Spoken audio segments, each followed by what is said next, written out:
اللهم صل على سيدنا محمد يا رب صل وسلم دائما ابدا على حبيبي.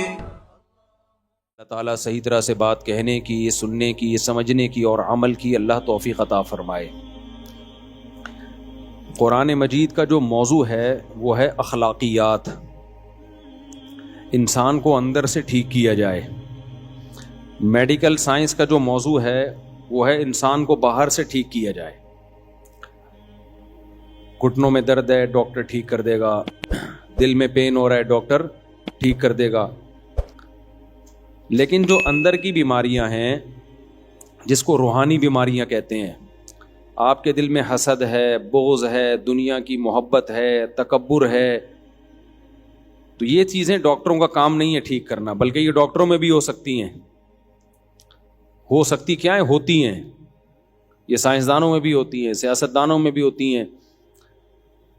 خواہشات کی پیروی کرنا، قرآن کہتا ہے افرأیت من اتخذ الہہ ہواہ، کیا آپ نے اس شخص کو دیکھا جو اپنی خواہشات کو خدا بناتا ہے، اس کا جو دل چاہتا ہے وہ کرتا ہے. اب اگر آپ ڈاکٹر صاحب کو بتائیں کہ ڈاکٹر صاحب میرے اندر ایک بیماری ہے، میرا جو موڈ ہوتا ہے میرا وہ کرنے کو دل چاہتا ہے، تو ڈاکٹر اس کو بیماری مانے گا؟ کبھی بھی نہیں مانے گا.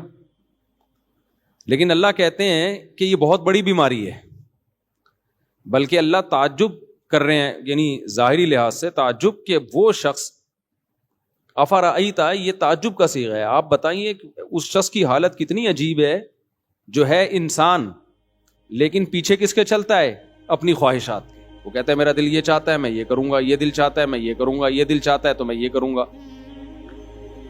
وَأَضَلَّهُ اللَّهُ عَلَىٰ عِلْمٍ، اور اللہ نے اس کو علم کے باوجود گمراہ کیا ہے. علم کے باوجود کا مطلب جو آدمی اپنی خواہشات کے پیچھے چلتا ہے نا، اس کو بہت دفعہ پتا ہوتا ہے کہ جو کام میں کر رہا ہوں یہ غلط ہے، پھر بھی کر رہا ہوتا ہے. وہ جو خواہشات کے غلام ہوتے ہیں، تو یہ ایک باطنی بیماری ہے. اس کا دنیا میں کسی کے پاس علاج نہیں ہے. آپ کہہ سکتے ہو بھائی علاج ہے، انگریزوں کے پاس جو انہوں نے اتنی ترقی کی ہے ان کے پاس علاج ہے کہ اگر آپ کا غلط چیزیں کھانے کا دل کر رہا ہے تو وہ روک دیتے ہیں اس کو. ان کے موٹیویشنل اسپیکرز جو ہیں وہ آپ کو ایسی اس طرح سے گائیڈ کرتے ہیں کہ آپ ایک اچھے انسان بن کے زندگی گزارتے ہیں. تو اس کا جواب یہ میرے بھائی ایسا نہیں ہے. اگر ان کے پاس ہدایت ہوتی تو وہ شراب نہ پیتے، وہ زنا نہ کرتے، وہ خاندانی نظام کو تباہ و برباد نہ کرتے، وہ خدا کے وجود کا انکار نہ کرتے، وہ ناشکرے نہ ہوتے اپنے بنانے والے کے. دنیا میں سب سے پہلا انسان کی جو ذمہ داری ہے نا شکر ادا کرے، وہ کس کا شکر ہے؟ جس نے بنایا. انگریز مانتا ہے اللہ کے شکر کو؟ نہیں مانتا. تو ان کو تو یہی نہیں پتا کہ اصل کے اندر کی بیماریاں ہیں کیا. اس بیماریوں کا علاج تو اگلی بات ہے. دیکھو دو قسم کے مریض ہوتے ہیں. ایک مریض تو وہ ہے جس کو پتا ہے میں بیمار ہوں، اس کو یہ نہیں پتا میری بیماری ٹھیک کہاں سے ہوگی، یہ کم درجے کا مریض ہے. ایک مریض وہ ہے جس بیچارے کو پتا ہی نہیں ہے کہ میں بیمار ہوں، وہ کینسر لے کے گھوم رہا ہے. میں اکثر ایک واقعہ سناتا ہوں. ہمارے ایک ریلیٹیو وہ گئے ڈاکٹر کے پاس، کوئی مسئلہ تھا ان کو ہلکا پھلکا سا. ڈاکٹر نے پورا الٹرا ساؤنڈ ایم آر آئی وغیرہ کرائی تو گردے میں کینسر نکلا. اب گردے کے کینسر کا تو کسی کو وہم بھی نہیں تھا کہ ان کے گردے میں کبھی کڈنی میں درد بھی نہیں ہوا. ڈاکٹر نے کہا یہ جو آپ مسئلہ بتا رہے ہو بھائی یہ تو چھوٹا مسئلہ ہے، اصل تو کچھ اور ہے. تو ان کا پورا گردہ آپریشن ہو کے نکلا. بہرحال بچ گئے وہ، کیونکہ اگر وہ تھوڑا دیر کر دیتے، اب وہ گردے کا ٹیسٹ کرانے تھوڑی گئے تھے، وہ تو ویسے ہی کسی کام کے سلسلے میں گئے تھے، نکل کے آیا کڈنی کا کینسر. تو بعض دفعہ انسان کو جو بیماری ہوتی ہے اس بیماری کا اس کو علم ہوتا ہی نہیں ہے، تو یہ زیادہ بڑی بیماری ہے. ویڈیو نہیں بنا میرے بھائی. تو یہ زیادہ بڑی بیماری ہے. ایک چھوٹی جی اچھا پھر صحیح ہے. تو یہ چھوٹی بیماری ہے کہ آپ کو اپنی بیماری کا علم ہو، اور یہ بڑی بیماری ہے کہ آپ کو اپنی بیماری کا علم ہے ہی نہیں. تو کافر جو ہے وہ چھوٹا بیمار نہیں ہے، وہ بڑا بیمار ہے. اس کو یہ پتہ ہی نہیں ہے کہ میرے اندر بیماریاں ہیں کیا. ناشکری، قرآن کہتا ہے کافر ان الانسان لربہ کفورا، انسان اپنے رب کا چھوٹا ناشکرا نہیں، بہت بڑا ناشکرا ہے. تو آپ ایک بات بتاؤ، شکر گزار اچھا ہوتا ہے، ناشکرا اچھا ہوتا ہے، یا شکر گزار اچھا ہوتا ہے؟ شکر گزار اچھا ہوتا ہے نا. ناشکرا غیر اخلاقی حرکت ہے نا. تو اللہ کہتے ہیں سارے کافر کیا ہیں؟ ناشکرے. اور ہم کہتے ہیں کہ سارے کافر کیا ہیں؟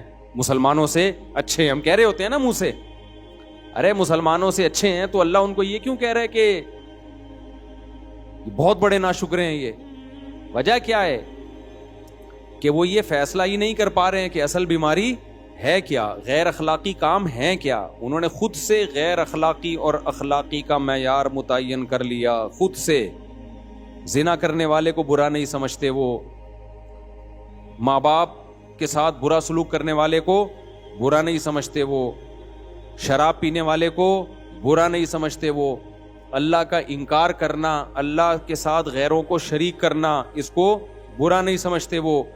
تو اس لیے اللہ تعالیٰ نے قرآن مجید اس لیے نازل کیا کہ اللہ نے فرمایا فیہ شفاء لما فی الصدور، تمہارے سینوں کے اندر جو بیماریاں چھپی ہوئی ہیں، جو برائیاں چھپی ہوئی ہیں، اس سے شفا صرف اور صرف قرآن سے ملے گی. قرآن کے علاوہ کوئی اور ذریعہ نہیں ہے. تو اب یہ جو میں نے آیت پڑھی ہے نا، اس میں بھی اللہ نے انسان کی اخلاقی بیماری کا تذکرہ کیا کہ ایک بہت بڑا ٹیکنیکل فالٹ انسان میں پایا جاتا ہے. ان الانسان خلق ہلوعا اذا مسہ الشر جزوعا واذا مسہ الخیر منوعا. فرمایا بہت بڑا ٹیکنیکل فالٹ یہ ہے، مینوفیکچرنگ فالٹ ہے انسان کے اندر، کہ جب اسے کوئی مصیبت آتی ہے تو یہ اس مصیبت میں بے صبرا ہو جاتا ہے، حالانکہ یہ نہیں دیکھتا کہ یہ مصیبت دی کس نے ہے؟ اللہ نے. تو جو خدا مصیبت دے سکتا ہے وہ مصیبت ہٹانے پر قدرت رکھتا ہے کہ نہیں رکھتا؟ کیوں نہیں بھائی قدرت رکھتا وہ تو یہ مایوس ہونا شروع ہو جاتا ہے. تو کافر کے اندر ایک ٹیکنیکل فالٹ کیا ہے؟ مصیبتوں میں کیا ہونا؟ مایوس. دوسروں کو وہ سمجھا رہے ہوں گے مایوسی بری چیز ہے، ان کے ڈاکٹر خود مایوس ہو رہے ہوں گے. میں اس پر ایک چٹکلا مجھے یاد آتا ہے. پہلے ایک ڈاکٹر تھے، بڑے زبردست نفسیاتی ڈاکٹر، وہ خود ڈپریشن میں چلے گئے تھے ایک دم. وہ خود بتا رہے ہیں کہ مجھے خود انہوں نے بتایا کہ میں لوگوں کی ڈپریشن کا علاج کرتا تھا. ایک دفعہ مجھے کوئی ٹینشن ہوئی تو میں ڈپریشن میں چلا گیا اور کہنے لگا میرا علاج کون کرے گا. تو بھائی ڈاکٹر کے پاس بھی علاج نہیں ہے اس کا. تو مجھے وہ اس پہ ایک چٹکلا یاد آتا ہے. ایک آدمی جو تھا نا، اس کی لاٹری میں 5 کروڑ روپے نکلے. کتنے روپے؟ 5 کروڑ روپے. اب غریب آدمی تھا، اس کو کمپنی جا کے بتا دیتی تمہارا 5 کروڑ روپے نکلا ہے، تو ڈر یہ تھا کہ خوشی سے مر نہ جائے گی. بھائی ایک دم بتا دیں گے تمہارے. اس نے تو چلتے ہوئے کوئی لاٹری ایسی خرید لی کہ یار 5 روپے کی مل رہی ہے. نکل کتنے آئے؟ 5 کروڑ. اس کو اب کمپنی کو ڈر یہ تھا کہ ہم نے اس کو بتایا نا تمہارے 5 کروڑ نکلے ہیں، تو یہ خوشی سے کیا ہو جائے گا؟ مر نہ جائے. تو کمپنی نے ایک ڈاکٹر، ایک نفسیاتی، جو نفسیات کا علم، نفسیاتی ڈاکٹر کہنا نہیں چاہیے، وہ ڈاکٹر ہی نفسیاتی ہے تو پھر وہ کیا علاج کرے گا. ایک ڈاکٹر نے مجھے کہا یار ہم نفسیاتی ڈاکٹر تھوڑی ہیں، ہم تو بالکل نارمل ڈاکٹر ہیں. نفسیاتی تو اسے کہتے ہیں جو خود پاگل ہو چکا ہو نا. نفسیات کا علاج کرنے والے ڈاکٹر، سائیکولوجسٹ، سائیکیٹرسٹ تو میڈیسن وغیرہ کے ذریعے کرتا ہے نا، وہ بھی ٹھیک ہے، چلو ہمیں ابھی کوئی. تو ڈاکٹر کو ہائر کیا کہ اس کو جا کے تم نے بتانے کہ 5 کروڑ روپے نکلے، لیکن اس طرح سے بتانا کہ یہ مر نہ جائے کہیں خوشی سے. ڈاکٹر نے کہا، کوئی بھی غریب ڈاکٹر تھا، اس نے کہا کوئی مسئلہ نہیں ہے. تو ڈاکٹر گیا اس کے پاس آرام سے بتانے کے لیے نا. کہتے دیکھو تمہارے نا 5 لاکھ روپے نکلے ہیں، تو میں تمہیں 5 لاکھ روپے دوں گا. لاٹری میں 5 لاکھ روپے نکلے تو تم کیا کرو گے اس 5 لاکھ کا؟ اس نے کہا یار زبردست، یہ تو بڑا زبردست ہے، میں 5 لاکھ روپے کا یہ بناؤں گا، عمرہ کروں گا، فلانا کروں گا، ڈمکانا کروں گا. اچھا. کہہ رہے نہیں، ایکچولی تمہارے 10 لاکھ روپے نکلے ہیں. آہستہ آہستہ اس کو عادی بنا رہے. تو اب بتا تو 10 لاکھ کا کیا کرے گا جب میں تجھے 10 لاکھ دوں گا؟ اس نے کہا 10 لاکھ کا پھر میں یہ کروں گا، اور کچھ چیزیں بتا دی. ہوتے ہوتے 2 لاکھ، 3 لاکھ، 1 کروڑ، 2 کروڑ، 3 کروڑ، 4 کروڑ. جب 5 کروڑ پہ آیا نا، بولا یار تیرے 5 کروڑ نکلے، بتا تو کیا کرے گا؟ کہہ رہا ہے میں سارے تجھے دے دوں گا. تو ڈاکٹر مر گیا خوشی سے. سمجھ رہے ہیں نا؟ جو ڈاکٹر ہے نا وہ کلٹی. وجہ کیا ہے بھائی؟ اس کو تو سنبھالنے والا ڈاکٹر تھا, وہی خبر جب ڈاکٹر کو ملے گی اس کو کون سمجھائے گا؟ سمجھ میں آ رہی ہے بات؟ وہ بھی تو عام انسانوں کی طرح کا ایک انسان ہے نا. تو یہ جو ڈپریشن کے ڈاکٹر ہوتے ہیں نا, آپ کی ڈپریشن ختم کرنے والے اور آپ کے مسائل کا حل کرنے والے, بھائی یہ بھی ہماری طرح کے کیا ہیں؟ انسان. یہ نہیں کر سکتے آپ کی اسٹریس. تھوڑی بہت میڈیسن اور تھوڑی بہت چیزیں ہوتی ہیں ان کے پاس, اس سے زیادہ کچھ بھی نہیں ہے. یہ خود پریشانیوں میں پاگل ہو جاتے ہیں بیچارے, کیونکہ انسان کی امید کا واحد ذریعہ صرف اور صرف کون ہے؟ اللہ ہے. اللہ نے قرآن مجید میں ہمارے سامنے ایسے واقعات پیغمبروں کے سنائے جن کو جو ٹینشنیں پہنچی تھیں, جو پریشانیاں پہنچی تھیں, ہم ان کا تصور بھی نہیں کر سکتے. ایسی ایسی پریشانیاں پہنچی ہیں, مگر ان پریشانیوں میں انہوں نے صبر کیسے کیا؟ کیا وہ ڈاکٹر کے پاس گئے تھے؟ بولو بھائی کیا ہو گیا؟ دیکھو ابراہیم علیہ السلام کو کتنی بڑی پریشانی, ان کو قوم نے اٹھا کے آگ میں ڈال دیا, پوری قوم ان کی دشمن ہو گئی, تنہا. ابھی یہ امریکہ سے آئے ہیں, 2 شادیاں کی انہوں نے. میں ان کے علاقے میں بھی گیا ہوں, سان فرانسسکو. آپ کے گاؤں کے لوگ بھی سن رہے ہوں گے یہ بیان. ان کا علاقہ ہے لاس اینجلس سے نا, بالکل ویسٹ امریکہ. تو میں نے جب یہاں بیان کیا تو میں نے ان لوگوں نے سوال پوچھا کہ 2 شادیاں کرنی چاہیے. میں نے کہا بھائی وہ امریکہ میں کیوں بولوں کہ 2 شادیاں کرنی چاہیے, وہاں انلیگل ہے تو مجھے پکڑیں گے, کرنے اپنی ذمہ داری پہ کرو. تو ان کے گاؤں کے لوگ بڑے خوش ہو گئے کہ دیکھو مفتی صاحب کہہ کے گئے یہ نہیں کرنی چاہیے. حالانکہ میں نے یہ نہیں کہا تھا کہ نہیں کرنی چاہیے, یہ مجھے بتا رہے ہیں وہاں یہ پھیلا ہوا ہے کہ مفتی صاحب نے بولا یہاں نہیں کرنی چاہیے. خواتین بہت خوش ہے, حالانکہ میں نے یہ نہیں بولا. میرا مقصد ہے کرنا ہے تو مجھے کیوں پھنسوا رہے ہو بھائی تم. تو اب یہ جب انہوں نے دوسری کی, انہوں نے مجھے ابھی عصر کے بعد یہ ملنے آئے تھے, انہوں نے پورا واقعہ سنایا. بالکل اکیلا ہو گیا میں, بالکل ڈپریشن میں چلا گیا میں, بالکل تنہا ہو گیا, خاندان میں کوئی ساتھ دینے والا نہیں. یہاں تک کہ جن دوستوں نے کہا تھا تو ہمت تو کر, ہم ہیں تیرے پیچھے, وہ بھی بھاگ گئے. تو میں نے ان سے کہا میرے ساتھ بھی ایسا ہی ہوا تھا, جنہوں نے دوسری شادی میں اٹینڈ ہونے کے وعدے کیے ہوئے تھے نا مجھ سے, وہ بھی عین موقع پہ بھاگ گئے. انسان تنہا ہو جاتا ہے. تو اب یہ نہیں کہ پوری دنیا ان سے کٹ گئی ہے, چند لوگ خاندان کے کٹ گئے, تو کتنی اسٹریس اور ڈپریشن اس بندے نے محسوس کی ہوگی. سوچو ابراہیم علیہ السلام سے تو پوری دنیا کٹ گئی تھی, ایک شخص بھی ان کا ساتھ دینے والا نہیں ہے. بعد میں جا کے لوط علیہ الصلوۃ والسلام جو ان کے بھانجے, وہ ایمان لے کر آئے. بھانجا تو چھوٹا ہوتا ہے نا بہت. تو اور پھر ابراہیم علیہ السلام اپنے والد کو کیسے سمجھا رہے ہیں, یا ابتی لم تعبدو, اے میرے پیارے ابا آپ ان بتوں کی عبادت کیوں کر رہے ہو, یہ آپ کو نفع نہیں دے سکتے, آپ کو نقصان نہیں دے سکتے. پیار سے سمجھا رہے ہیں. اور آگے رپلائی کیا آ رہا ہے کہ لئن لم تنتہی لارجمنک, اے ابراہیم تو دعوت سے باز نہیں آیا, پتھروں سے مار کے ہلاک کروں گا میں تجھے, معاذ اللہ. اتنا سخت رپلائی جب باپ کی طرف سے بیٹے کو گیا ہے, کس قدر اسٹریس ہوئی ہوگی کہ نہیں ہوئی ہوگی. لیکن کہیں بھی نہیں ہے ابراہیم علیہ السلام نے کوئی محلے کا ڈاکٹر تلاش کیا ہو کہ بھائی دیکھیں یار یہ اتنی ٹینشنوں میں آیا ہوا ہوں, کسی اچھے ڈاکٹر سے رابطہ کرنا ہے. اس زمانے میں بھی حکیم ڈاکٹر تو ہمیشہ سے ہی ہیں. کس قدر الگ ہو گئے اپنی قوم سے, بالکل ہجرت کی کہ بھائی چھوڑ کے جا رہا ہوں اکیلے. اللہ نے مدد کی, حضرت ہاجرہ آپ کو ملی, حضرت سارہ آپ کو ملی, آپ کی 2 ازواج. پھر دوسری اس سے بڑی ٹینشن, آپ نے حکم دیا اپنی بیوی ہاجرہ کو کہاں چھوڑ کے آؤ, مکہ میں. کتنا دور ہے وہ علاقہ بھائی, ریگستان کا سفر ہو, اونٹوں کا سفر ہو, ارض شام سے چل کے آپ جب جہاز میں سفر کرتے ہو آپ کو نظر آتا ہے نیچے ریگستان. سڑکیں وڑکیں تھوڑی تھی, ریگستان میں سفر کرنا ہے اپنی محبوب زوجہ کو لے کے. کہاں؟ ایسی جگہ جہاں مکہ میں ایک انسان بھی نہیں, کوئی بشر بھی نہیں, وہاں پہنچا کے واپس آ جانا ہے.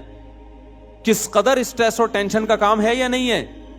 جا رہے ہیں اپنی زوجہ کو دودھ پیتے بچے کے ساتھ چھوڑ کے واپس آ رہے ہیں. زوجہ بھی پریشان, بھائی یہ کیوں. زوجہ نے بھی وہاں ٹائم گزارا, کوئی ڈاکٹر تلاش نہیں کیا, نہ ابراہیم علیہ السلام نے. وجہ کیا ہے بھائی؟ وہ یقین ہے کہ یہ ٹینشن دینے والا کون ہے. بولتے کیوں نہیں بھائی؟ جب کام اتفاقی ہوتا ہے نا ٹینشن ہوتی ہے, جب پتہ ہے ایک پلان کے تحت ہو رہا ہے ٹینشن نہیں ہوتی. اس کی میں ایک مثال دیتا ہوں. یہ جو کافر لوگ ہیں نا, یہ سمجھتے ہیں دنیا میں جو بھی حادثات ہو رہے ہیں, پریشانی آ رہی ہیں, وہ بائی چانس ہیں. وہ کیا ہے؟ بائی چانس ایسا ہو گیا, بائی چانس وہ مر گیا, بائی چانس یہ ہو گیا, تو آدمی کہتا ہے یہ چانس میرے ساتھ ہی ایسا پتہ نہیں کیوں ہو رہا ہے, ٹھیک ہے نا. اس کی مثال دیکھو, آپ کہیں جا رہے تھے, آپ جب زمین پہ بیٹھے اتفاق سے نیچے کانٹا تھا, دھاڑ کر کے چپ گیا, آپ کی چیخ نکلے گی نا, غصہ بھی آئے گا, یار یہ کیا مصیبت ہے یار, یہ کون سوئی بھول گیا تھا یہاں پہ. لیکن ایک پلان کے تحت جب سوئی چبھوئی جاتی ہے, ڈاکٹر جب چبھوتا ہے تو ویسی چیخ بولو نہیں نکلتی, بلکہ انسان اپنی چیخ پہ کیا کرتا ہے, کنٹرول. بلکہ ڈاکٹر بھی کہتا ہے کنٹرول, یہ خود نہیں لگ رہی ہے, باقاعدہ میں لگا رہا ہوں. آپ کو تسلی بھی ہوتی ہے, یار یہ ڈاکٹر ہے, یہ میرا خیر خواہ ہے, یہ میرے فائدے کے لیے ٹیکا لگا رہا ہے. مسلمان کو یہ پتا ہوتا ہے کہ جو پریشانیاں میرے اوپر آ رہی ہیں بائی چانس نہیں آ رہی ہیں, یہ پریشانیاں کون دے رہا ہے, اللہ. اور اللہ ظالم نہیں ہے, اللہ میرا خیر خواہ ہے, یہ خود بخود نہیں آ رہی, وہ دے رہا ہے مجھے آزمانے کے لیے, مجھے بنانے کے لیے, میرے گناہ معاف کرنے کے لیے, میرے درجات بلند کرنے کے لیے. یہ دنیا دارالامتحان ہے, یہ آزمائش کی جگہ ہے, یہ پیڑے کھانے کی جگہ نہیں ہے. یہ وہ جذبہ ہے جو کافر کے پاس نہیں ہوتا. سمجھتے ہو کہ نہیں سمجھتے؟ کافر اس بہت بڑی نعمت سے محروم ہے, اس کو پتہ ہی نہیں. لہذا ان کے ڈاکٹر بھی جب پریشان ہوتے ہیں نا تو وہ بھی ڈپریشن میں جاتے ہیں, نیند کی گولیاں کھا کھا کے سوتے رہیں گے, وہ ایک الگ بات ہے, وہ بھی ٹینشن میں جاتے ہیں. ابراہیم علیہ السلام کو دیکھ لو, حضرت ہاجرہ نے جب پوچھا نا ابراہیم علیہ السلام سے, آپ مجھے یہاں کیوں چھوڑ کے جا رہے ہیں, تو انہوں نے فرمایا اللہ کا حکم ہے. فرمایا, بخاری کی حدیث ہے, اذا اللہ یضیعنا, اگر یہ اللہ کا آرڈر ہے پھر اللہ ہمیں کبھی بھی ضائع نہیں کرے گا. جب اللہ کی طرف سے کوئی پریشانی آتی ہے تو اللہ نقصان پہنچانے کے لیے وہ پریشانی نہیں دے رہا ہوتا. یعقوب علیہ السلام کو دیکھ لو, قرآن میں واقعات بھرے ہوئے ہیں. یونس علیہ السلام مچھلی کے پیٹ میں گئے, وہاں انہوں نے اللہ کو یاد کیا. تو میرے بھائی, جس کی زندگی میں اللہ ان ہوگا اس کی زندگی ڈپریشن اور پریشانیوں سے پاک ہوگی. جس کی زندگی میں اللہ نہیں ہے وہ ٹینشن دور کرنے کے لیے گٹکے بھی کھائے گا, وہ ٹینشن دور کرنے کے لیے شراب بھی پیے گا, وہ ٹینشن دور کرنے کے لیے چرس بھی, بولتے کیوں نہیں, پیے گا, وہ ٹینشن دور کرنے کے لیے زنا بھی کرے گا, وہ ٹینشن دور کرنے کے لیے مار دھاڑ بھی کرے گا. بعض دفعہ ڈپریشن میں ہوتا ہے, اٹھا اٹھا کے سر مار رہا ہوتا ہے دیواروں سے, کیونکہ اس کے پاس کوئی حل ہی نہیں ہے اس کا. تو کافر یہ سارے کام کرتا ہے لیکن پھر بھی بہت نیک بنا ہوا ہے. آئیے ہمارے پاس ہے ڈپریشن کا علاج, آئیے ہمارے پاس ہے ٹینشن کا علاج. بھائی تمہارے پاس ٹینشن کا علاج ہوتا, نشہ سب سے زیادہ تمہارے ملکوں میں نہ ہوتا, شراب سب سے زیادہ تمہارے ملکوں میں نہ ہوتی. تو مسلمان بڑی بڑی پریشانیاں اٹھا کے بھی خوش رہ سکتا ہے, کافر چھوٹی سی پریشانی میں بھی خوش نہیں رہ سکتا. تو میں یہ عرض کر رہا تھا کہ اخلاقیات انسان کو اندر سے انسان کا بچہ بنانا, اندر سے یہ ٹھیک ہو جائے, یہ قرآن کے علاوہ کسی کے بس میں نہیں ہے. تو اس یہاں یہ اللہ نے فرمایا ان الانسان خلق ہلوعا, انسان جل باز ہے. اذا مسہ الشر جزوعا, جب اس کو کوئی مصیبت پہنچتی ہے چیخنے چلانے لگتا ہے, بے صبری کا مظاہرہ کرتا ہے. وَإِذَا مَسَّهُ الْخَيْرُ مَنُوعًا, جب خوشی پہنچتی ہے اترانے لگتا ہے, کنجوس بن جاتا ہے. تو آگے اللہ نے کیا فرمایا, إِلَّا الْمُصَلِّينَ, فرمایا کچھ بندے ایسے ہیں جو مجھ پر اعتماد اور توکل کرتے ہیں, میں ان کی زندگی میں ان ہوں. تو جس کی زندگی میں اللہ ہے اسے یقین ہے کہ پریشانی کون دے رہا ہے, اللہ. دور کون کرے گا, اللہ. اور وہ پریشانی دے رہا ہے میرے فائدے کے لیے, مجھے رسوا کرنے کے لیے نہیں دے رہا. اگر کوئی یہ سمجھتا ہے نا اللہ مجھے پریشانی دے رہا ہے, اس کو مجھ سے کوئی دشمنی ہے معاذ اللہ, تو حدیث میں آتا ہے پھر جیسا یہ گمان رکھتا ہے اللہ معاملہ ویسا ہی کرتے ہیں اس کے ساتھ. کتنے لوگ میرے پاس آتے ہیں, مجھے کہتے ہیں یار مفتی صاحب ایک پریشانی کے بعد دوسری کے بعد تیسری, پتہ نہیں اللہ کو میں ہی ملا ہوں. یہ جو الفاظ آپ منہ سے نکال رہے ہو نا, تو حدیث میں آتا ہے اللہ تعالیٰ فرماتے ہیں انا عند ظن عبدی بی, کہ میرا بندہ میرے بارے میں جو گمان کرے گا میں پھر ویسا ہی ہوں اس کے ساتھ. اگر بندہ یہ سمجھے یار یہ پریشانیاں در پریشانیاں آ رہی ہیں, بس اللہ کی طرف سے مجھے صبر کرنا چاہیے, تو ان پریشانیوں کو اللہ اس کے حق میں نعمت بنا دیتے ہیں. اور اگر وہ یہ سمجھتا ہے کہ یہ پریشانیاں اللہ کی طرف سے مجھے نقصان پہنچانے کے لیے, اللہ کو میں ہی ملا ہوں, تو پھر اللہ ان پریشانیوں کو اس کے لیے نعمت کے بجائے عذاب بنا دیتے ہیں. نبی صلی اللہ علیہ وسلم نے فرمایا کہ آپ صلی اللہ علیہ وسلم نے ایک بوڑھے کے پاس گئے, وہ شدید بخار میں تھا. آپ نے فرمایا طہور انشاءاللہ، یہ بخار تمہارے گناہوں کے معاف کرنے کا ذریعہ بنے گا. نبی نے فرمایا کہ جس شخص کو بخار ہوتا ہے نا، جو بخار کی گرمی یہ جہنم کی آگ کی گرمی کو کم کرتی ہے. جو جہنم کی آگ کا حصہ ہے نا، جو اس کو آخرت میں ملنا تھا، اللہ بخار کی شکل میں دنیا میں دیتے ہیں اس کو، اور یہ بہت تھوڑے میں بہت بڑا عذاب اس سے ہٹا دیتے ہیں. بھائی دنیا میں بہت تھوڑے میں وہاں کی بہت بڑی تکلیف اللہ دور کرتے ہیں. یہاں بہت تھوڑا ہوگا وہاں بہت زیادہ ہوگا. اللہ کہتے ہیں وہاں کے بجائے یہاں تھوڑا دے دو تاکہ وہاں کے زیادہ سے بچ جائے. تو بوڑھا بخار میں تھا. آپ صلی اللہ علیہ وسلم نے فرمایا کہ اللہ کی طرف سے یہ معافی کا ذریعہ ہے. وہ بخار میں اس کو غصہ، اس نے کہا یہ مغفرت نہیں ہے، یہ بڈھے پہ عذاب مسلط ہوا ہے. اس طرح کے الفاظ انہوں نے کہا، نہیں بوڑھے پہ کیا ہے، یہ ایک عذاب ہے. تو آپ نے فرمایا اب یہ عذاب ہی ہے. تمہاری اگر نیت یہ ہے کہ اللہ عذاب دے رہا ہے تو پھر اب یہ کیا ہے، اب یہ اللہ کی طرف سے عذاب. تو اللہ نے فرمایا کہ جن لوگوں کی زندگی میں اللہ ہے تو وہ جلد باز نہیں ہوتے، مصیبتوں میں صبر کرتے ہیں، خوشیوں میں اللہ کا شکر کرتے ہیں. لیکن جن کی زندگیوں میں اللہ ہے ان کی علامتیں کیا ہیں، آگے اللہ نے وہ علامتیں بتائی ہیں. کیونکہ ہر آدمی کہتا ہے میں اللہ کو مانتا ہوں، کہتا ہے کہ نہیں کہتا، تو اللہ نے علامتیں بتائیں. فرمایا کہ یہ زبانی دعویٰ قبول نہیں ہے کہ تم کہو میں اللہ پہ ایمان رکھتا ہوں. جن کی زندگی میں اللہ ہے، جو اللہ پہ اعتماد کرتے ہیں، وہ سمجھتے ہیں مصیبت دینے والا بھی اللہ، خوشیاں دینے والا بھی اللہ، تو اللہ نے فرمایا کہ ان کی علامت یہ ہے الا المصلین، کہ وہ نمازیں پابندی سے قائم کرتے ہیں. جو آدمی 5 وقت پابندی سے نماز نہیں پڑھتا اور کہتا ہے میں اللہ پہ ایمان رکھتا ہوں، یہ خالی پیلی کا دعویٰ ہے، اندر سے کھوکھلا دعویٰ ہے. اس دعوے کی اللہ کی نظر میں کوئی حقیقت بولو نہیں ہے. الا المصلین، اللہ کہتے ہیں نماز پڑھے سب سے پہلے. جب اللہ کو مانتا ہے، مجھے بتاؤ تھانے سے ایس ایچ او صاحب کا میسج آ جا بھائی تیرا بلاوا آیا ہے. اگر آپ کو پتہ ہی نہ ہو کہ تھانے سے بلایا، ویسے ہی کوئی بندہ چلتے ہوئے کہہ رہا ہے یار تجھے صاحب بلا رہے ہیں، آپ بولے گا جا بے تیرے نوکر ہیں ہم جو صاحب بلا رہے ہیں. لیکن پتہ چل جائے، وہ تصویر دکھائی ہے ایس ایچ او صاحب ہے، انہوں نے بلایا ہے، جاؤ گے کہ نہیں جاؤ گے؟ بولتے کیوں نہیں بھائی، ویسے تو نہیں لگ رہا لیکن جب بلائے گا نا کوئی تو بغیر پوچھے جاؤ گے. ایک دفعہ ایک تھانے سے فون آیا ایس ایچ او صاحب کا، انہوں نے بولا آپ ذرا ملاقات کرنا چاہتا ہوں، بہت پرانی بات ہے. میں نے کہا ٹھیک ہے حضرت بتا دیں کب آ جاؤں. کہہ رہے ہیں یار وہ بس ملنا ہے آپ سے، آپ آ جائیں. میں نے کہا آپ آنا پڑے گا ورنہ آپ موبائل بھیج دو گے اٹھا کے لے جاؤ گے، کیا خیال ہے؟ تمیز سے آ جاتے ہیں، اچھا ہے. خیر وہ ایسا کوئی مسئلہ تھا نہیں.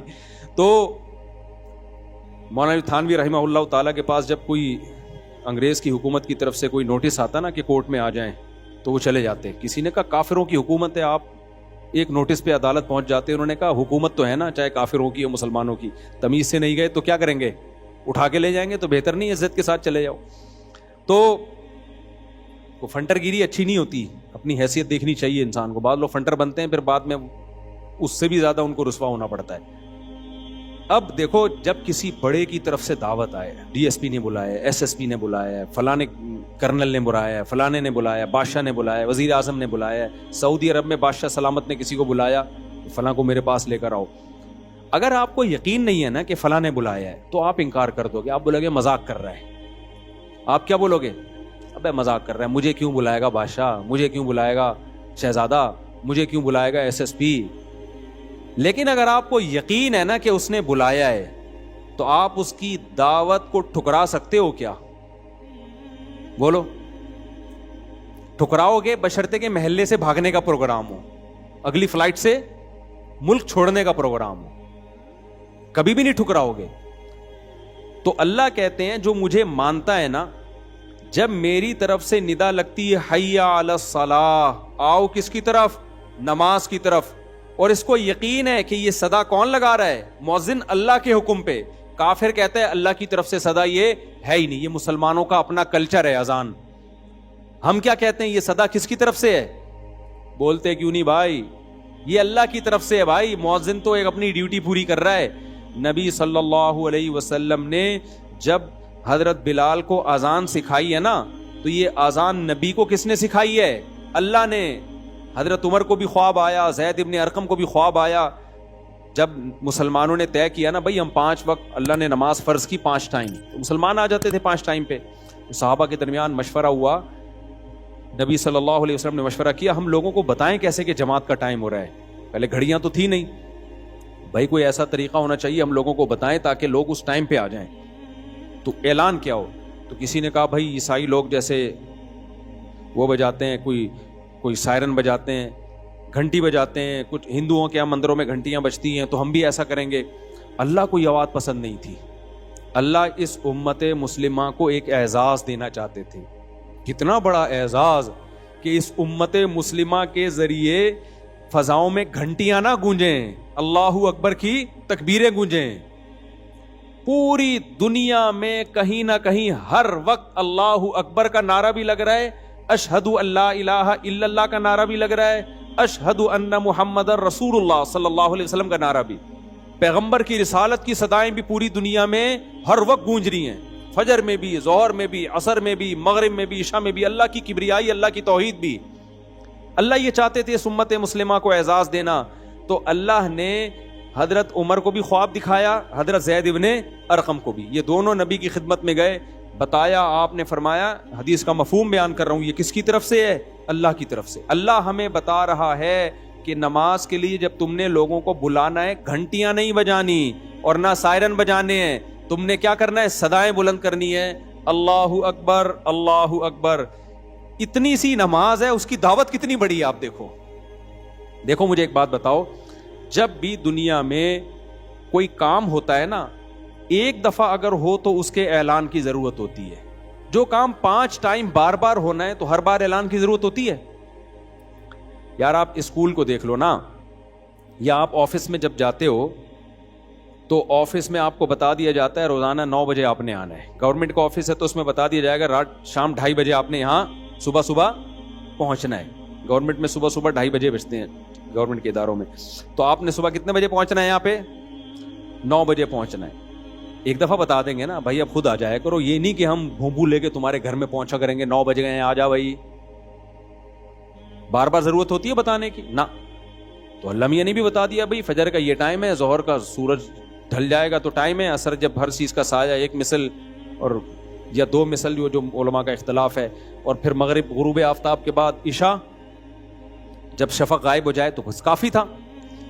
ہر بار اعلان کیا جا رہا ہے اللہ کی طرف سے, اللہ اکبر اللہ اکبر. دنیا بڑی نہیں ہے, بڑا کون ہے؟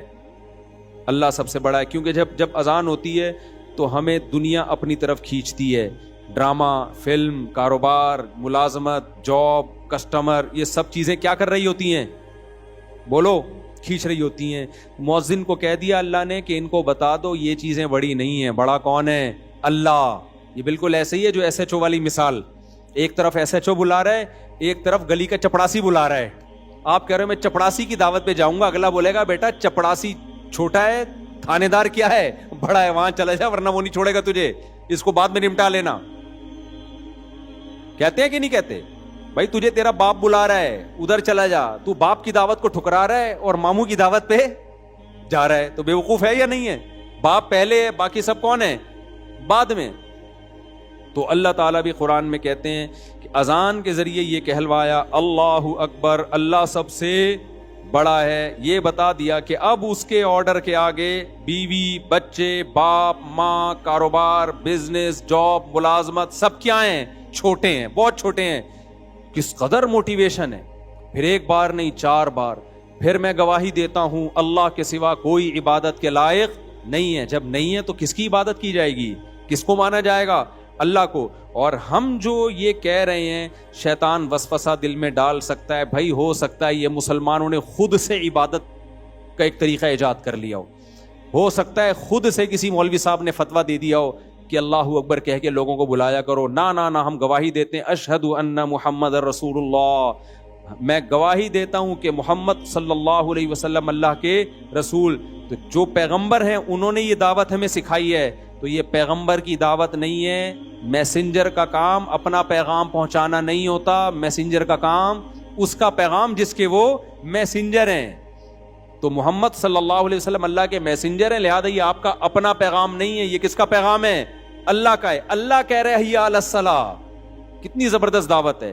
تو نبی کی رسالت کا اعتراف کر کے اصل میں کیا بتانا ہے کہ یہ اذان نبی کا پیغام نہیں ہے، یہ اذان اصل میں کس کا پیغام ہے؟ اللہ کا پیغام ہے. لہذا آگے جب حی علی الصلاح کی دعوت ہوگی، آؤ نماز کی طرف، تو یہ مؤذن کی یا پیغمبر کی دعوت نہیں ہے، ان کی بھی ہے، لیکن اصل کس کی ہے؟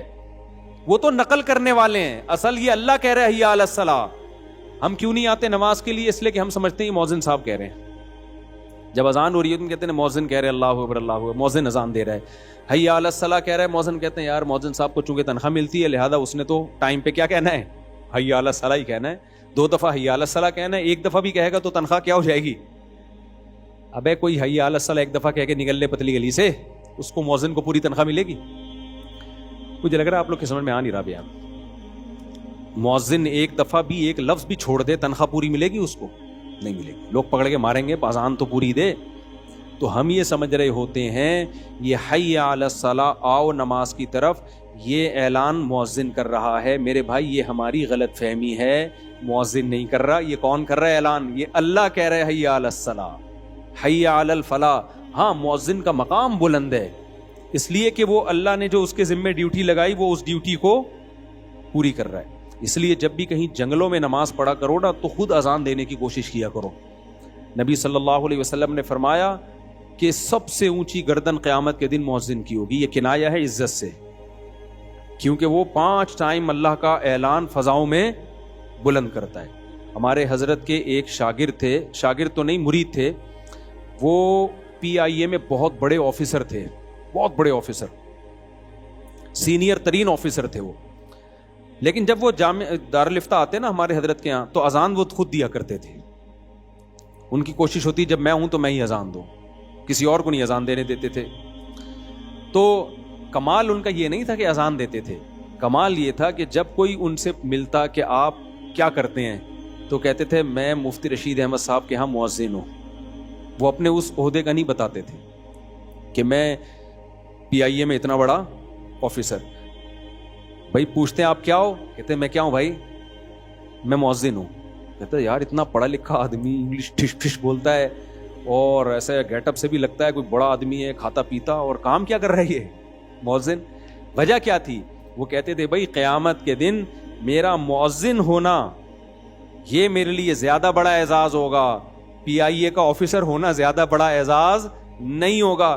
تو ایسا نہ ہو دنیا میں جب کوئی ملے میں عزت کے لیے بولوں PIA کا آفیسر ہوں، قیامت میں اللہ جب مؤذنوں کو بدلہ دے رہا ہوگا تو اللہ کہے گا تو آفیسر پہلے، مؤذن تو کیا ہے بعد میں. تو جو وہاں کہنا یہاں بھی کیا کہو، یہاں بھی وہی کہو. اللہ کہے گا ادھر تو پیڑے کھانے کے لیے مؤذن نہیں ہوں، کیونکہ مؤذن جب کوئی کہتا نا تو رشتہ ہی نہیں ہوتا.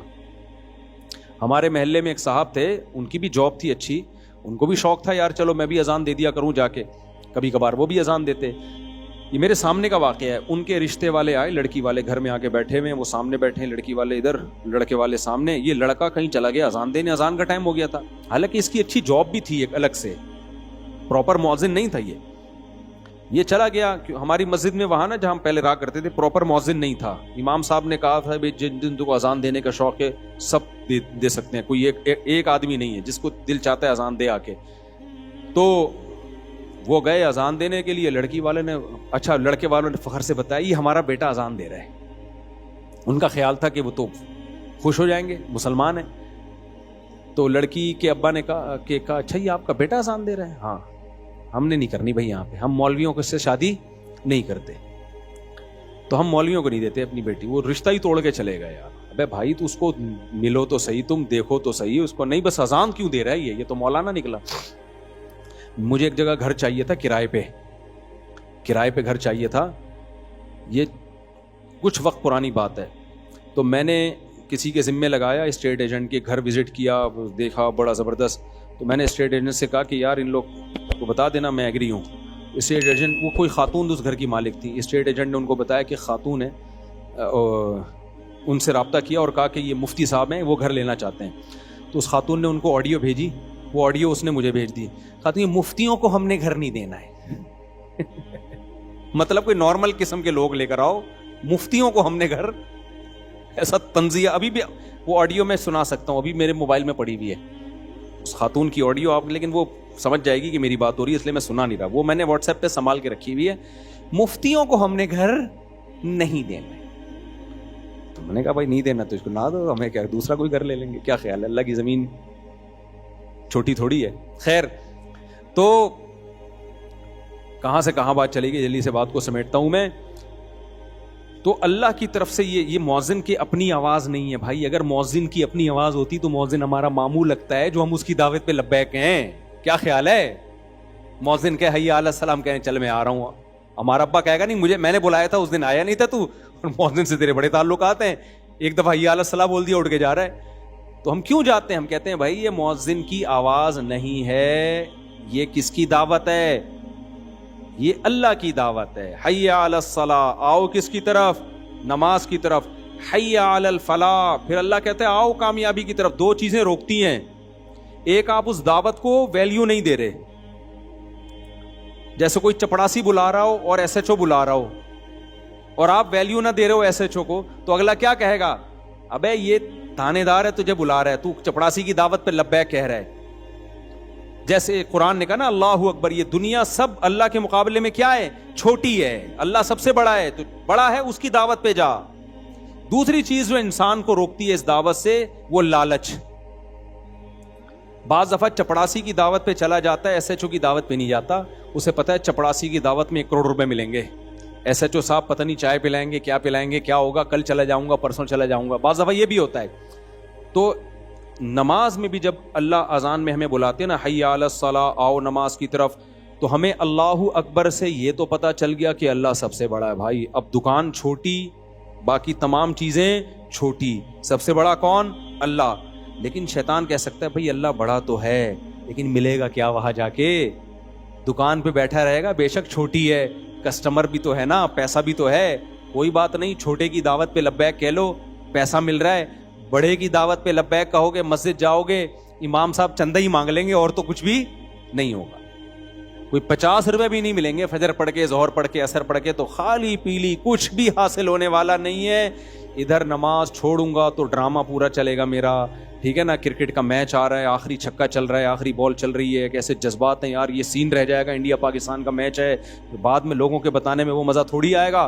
لاسٹ اوور ہے, ادھر حی علی الصلاۃ اقامت ہو رہی ہے, تو یہ مزے رہ جائیں گے میرے, اور پھر وغیرہ وغیرہ جو 20 چیزیں.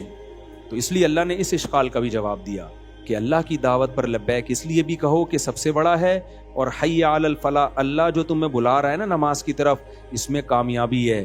تمہیں لگ رہا ہے کہ نماز چھوڑنے میں لذتیں ہیں, حقیقت میں نماز پڑھنے میں لذتیں ہیں. اللہ کی دعوت پر لبیک کہو گے تو وہ تمہیں جو کچھ دے گا, یہ دنیا تمہیں وہ کچھ نہیں دے سکتی.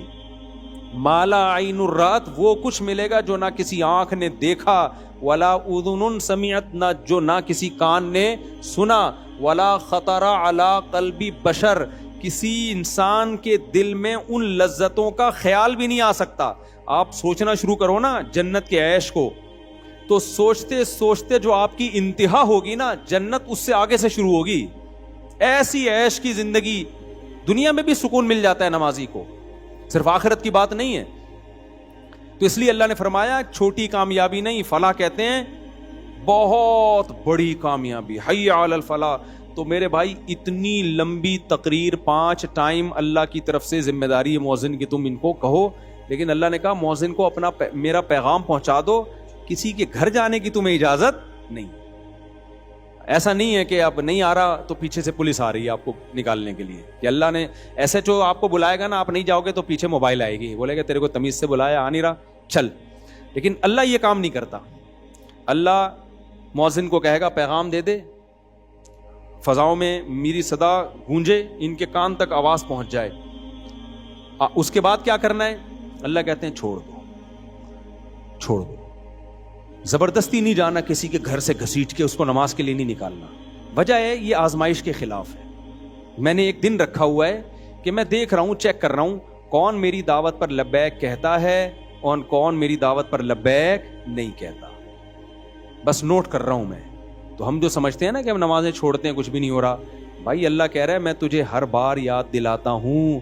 اب یہ تیرا فالٹ ہے کہ تو اس اذان کی کانوں کو, وہ اذان کی آواز کو تو ویلیو نہیں دیتا. اب یہ تیرا فالٹ ہے میں نوٹ کرتا جا رہا ہوں کون پڑھتا ہے کون نہیں پڑھتا. نبی صلی اللہ علیہ وسلم نے فرمایا جو اللہ کی دعوت پہ لبیک کہتے ہیں, پہلی صف میں آ کے نماز پڑھتے ہیں, کل قیامت کے دن جب اللہ کا دربار لگے گا وہ بھی کہاں ہوں گے؟ وہ پہلی صف میں ہوں گے, ان کو وہاں بھی پروٹوکول ملے گا. اور جو آخری صف میں ہوں گے وہ وہاں بھی کہاں ہوں گے؟ وہ چپلوں میں بیٹھے ہوئے ہوں گے.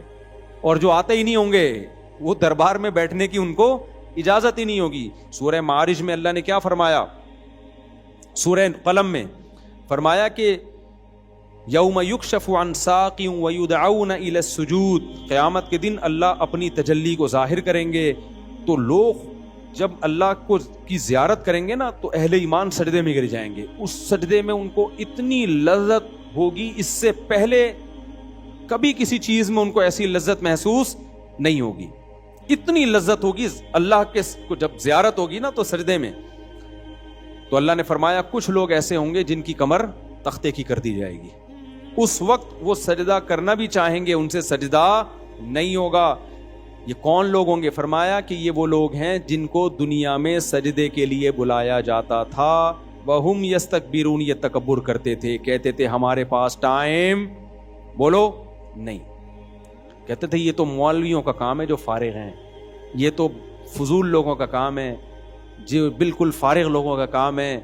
ہم تو بھائی بیزی لوگ ہیں, ہم یہ تھوڑی کہ 5 ٹائم اٹھک بیٹھک کرتے رہیں مسجدوں میں جا کے.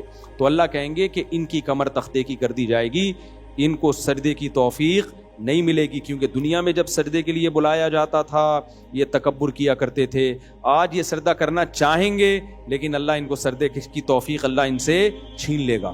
تو اس لیے اللہ نے کیا فرمایا کہ ایمان والے کی سب سے پہلی علامت کیا ہوتی ہے؟ نماز. سمجھتے ہو کہ نہیں سمجھتے؟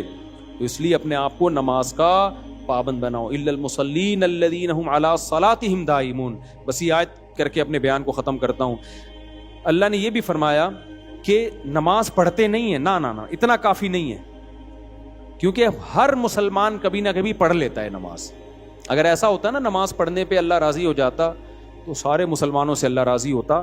میں نے ایسے بھی پوستی دیکھے ہیں جو کچھ نو عید کے دن آ ہی جاتے ہیں اٹھ کے. کیا خیال ہے بھائی؟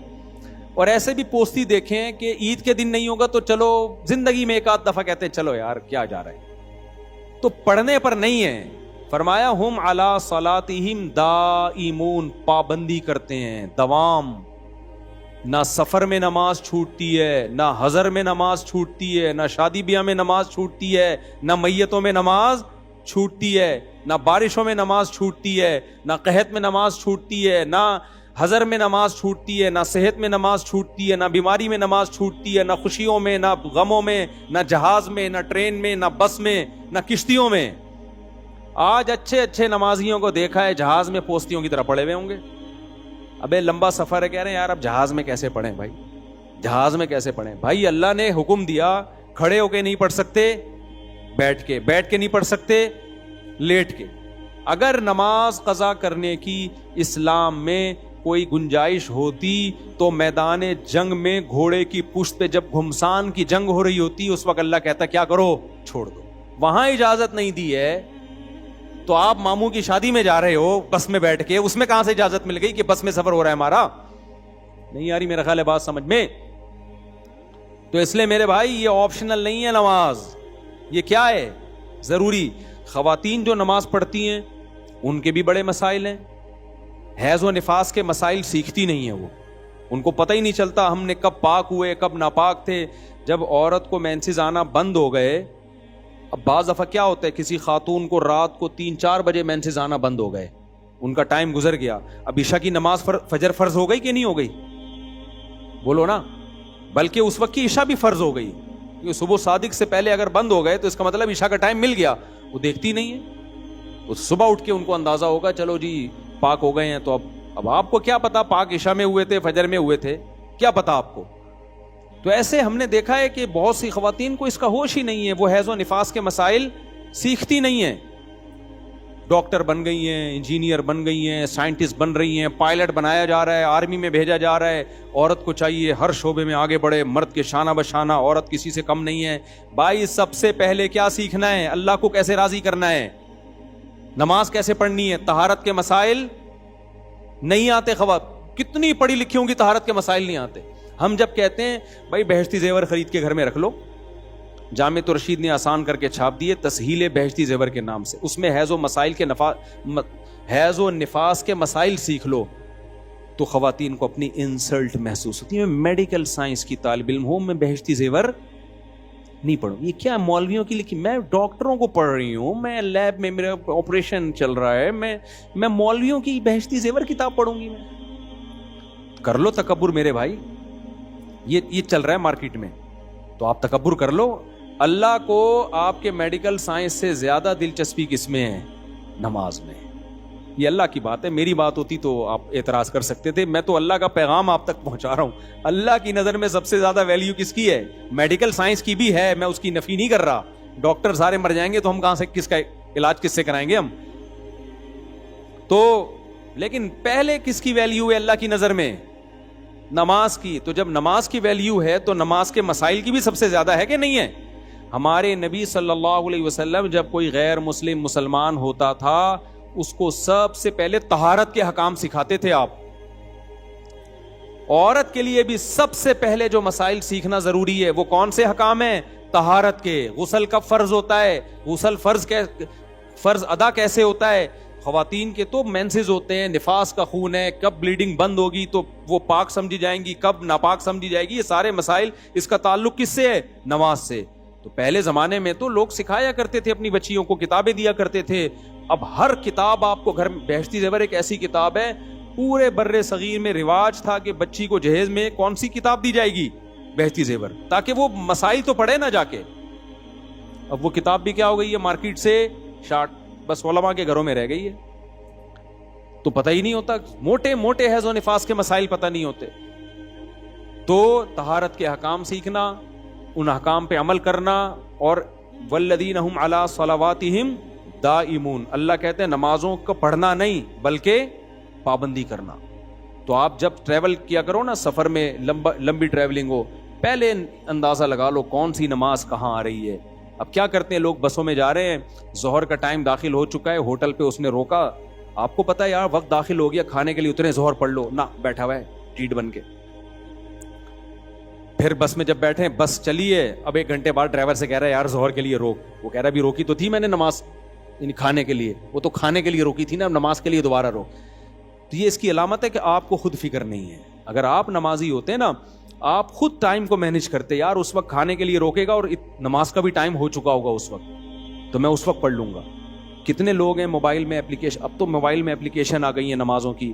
میں لوگوں سے پوچھتا ہوں سفر میں, تمہیں پتا ہے سورج کب نکل رہا ہے, فجر قضا کب ہو رہی ہے؟ کہہ رہے ہیں یار ہمیں تو نہیں پتا. ابے جب تمہیں پتا نہیں ہے تو فجر پڑھو گے کیسے؟ سب کچھ تمہارے موبائل میں ملے گا, ساری ہیروئنوں کی تصویریں مل جائیں گی تمہارے موبائل میں, پب جی ملے گا تمہارے موبائل میں. تمہیں یہ نہیں پتا کہ کون سی نماز کا ٹائم کب داخل ہو رہا ہے اور کون سی نماز کا ٹائم کب. جو نمازی عورتیں ہوتی ہیں نا, ان کو ڈیلی پتا ہوتا ہے آج فجر میں سورج نکلنے کا ٹائم یہ ہے. ان کو پتا ہوتا ہے کہ اس سے پہلے ہم نے کیا کرنی ہے, فجر پڑھنی ہے, تاکہ نماز خراب نہ ہو ہماری. جو بے نمازی ہوتے ہیں اتفاق سے پڑھ رہے ہوتے ہیں, ان کو کچھ پتا نہیں ہوتا فجر کب ہے, ظہر کب ہے, عصر کب ہے. سفر میں تو ان کو ویسے ہی نہیں پتا ہو. تو یہ ایسے نمازی, اللہ کو ایسے نمازی کو اللہ نمازی نہیں مانتا. اس کا مطلب یہ نہیں کہ وہ بھی چھوڑ دو آپ, جو کبھی کبھار سال میں 1 دفعہ آ رہے ہو. مطلب یہ کہ وہ تو پڑھتے رہو, اس کو ایڈ کرو, پراپر پابندی سے پڑھو نماز.